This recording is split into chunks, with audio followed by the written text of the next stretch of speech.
My name is Arvind Kala and I live in Delhi. Some 50 years ago, in 1965 and 1971, India and Pakistan fought two brief wars.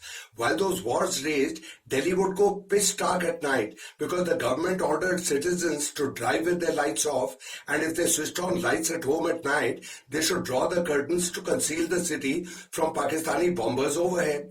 In those primitive times, we still thought that Pakistani pilots above would poke their heads out of the plane window and seeing lights below, they would drop their bombs. So the whole city would go absolutely pitch black at night.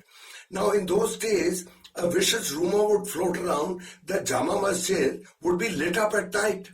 Why? Because Jama Masjid is inhabited by Muslims, and the assumption was that Muslims harbor loyalty to a Muslim Pakistan and not to a Hindu India.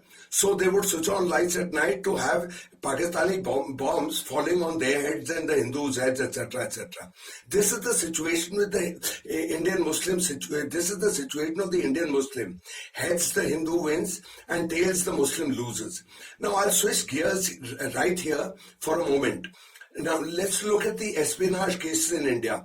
3 months ago, an army Jawan was caught for passing secrets to Pakistan. His name, Ganesh Kumar. 5 years ago, an Indian ex-diplomat was convicted to 3 years imprisonment. Her name, Madhuri Gupta. 7 years ago, a naval officer was convicted.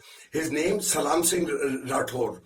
Arun Prakash was a Navy chief. His wife's nephew, Ravi Shankaran, stole naval secrets, and tried to sell them here, and later on, he fled and he disappeared when the police got after him, and so on and so forth. Now, this is getting tiresome relating names, but here I come to something.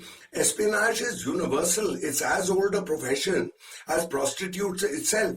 There's a simple reason why people spy and commit espionage. Love of money. Human beings have a universal desire, love for money.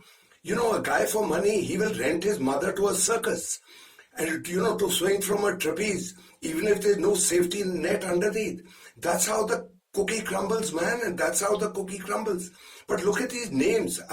I mentioned these names because they're Hindu names, they're Sikh names, these names, but the automatic assumption in a Hindu India is the Muslims who harbor extraterritorial loyalties. No, it doesn't work like that at all. Now all countries have spies. Aldrich Ames in America, David Burnett, working for Russia, Aldrich Ames working, some other fellow working for China. There have been spies caught in FBI and NSA and all those top from the armed forces. That is how it is. And so if you look at it, look at all the espionage cases and spies, almost all of them are Hindus or Sikhs or etc. Which brings me to this, which is the most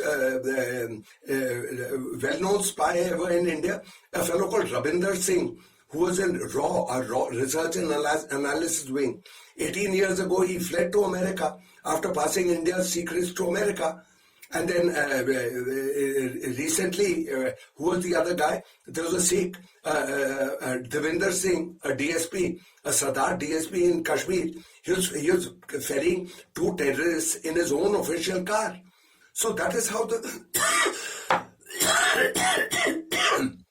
the cookie crumbles. But here it's always this, it's always the Muslims are this, Muslims are. But look at these, I've related all these Hindu names.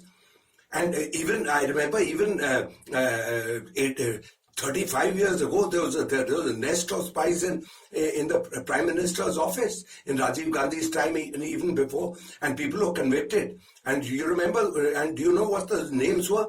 Shankaran, Gopalan, Sri Raman, R.P. Dang, getting 10 years imprisonment.